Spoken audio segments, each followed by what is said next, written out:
엔지니어의 한마디 81번째 시간입니다. 프로들의 사운드, 변수를 줄이는 데서 출발합니다. 많은 분들이 프로 사운드를 이야기할 때 장비부터 이야기를 할 때가 많아요. 비싼 마이크, 마이크 프리앰프, 컴프레서, 아웃보드, 스피커까지. 물론 장비가 중요하긴 해요. 하지만 좋은 사운드를 만드는 과정에서는 기기들이 얼마나 화려하고 좋은 걸 쓰냐, 이 부분보다 얼마나 예측 가능한 환경에서 작업을 하느냐입니다. 아주 쉬운 예로 어제는 분명 엄청 좋은 사운드로 들렸어요. 그리고 내일 또 비슷한 세팅으로 해보니까 너무 또 별로인 사운드가 나오는 거죠. 어떤 날은 좋았다가 어떤 날은 별로였다가 왔다 갔다 한다.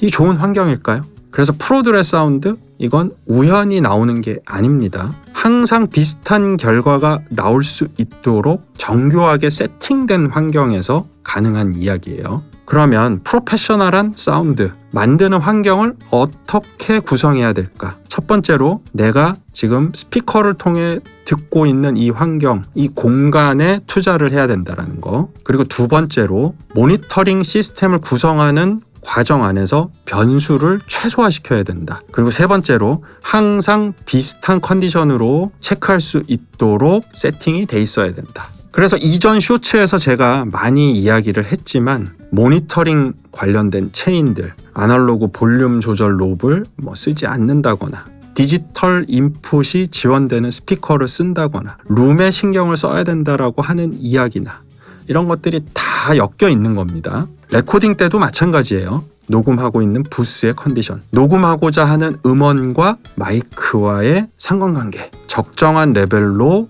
녹음을 깨끗하게 받을 수 있는 시그널 체인, 그리고 클리핑 없이 녹음할 수 있는 요령들까지. 이때 중요한 포인트는 마이크를 바꾸거나 아웃보드를 바꾼다? 분명히 이유가 있어야 됩니다. 남들이 좋다 그래서 쓰는 게 아니라 내가 녹음하는 과정에서 이게 지금 어울리지 않구나, 이건 어울리는구나, 이 정확한 이유가 있어야 돼요. 즉 정리를 좀 해보면 프로들의 환경, 이거는 장비가 많고 뭔가 비싼 기기를 쓰는 환경이 아니다라는 거예요. 늘 결과가 어느 정도 안정화돼 있고 예측 가능한 선에서 정리되도록 만들어진 환경, 그게 프로 사운드를 결정한다라는 걸 꼭 기억을 해두세요.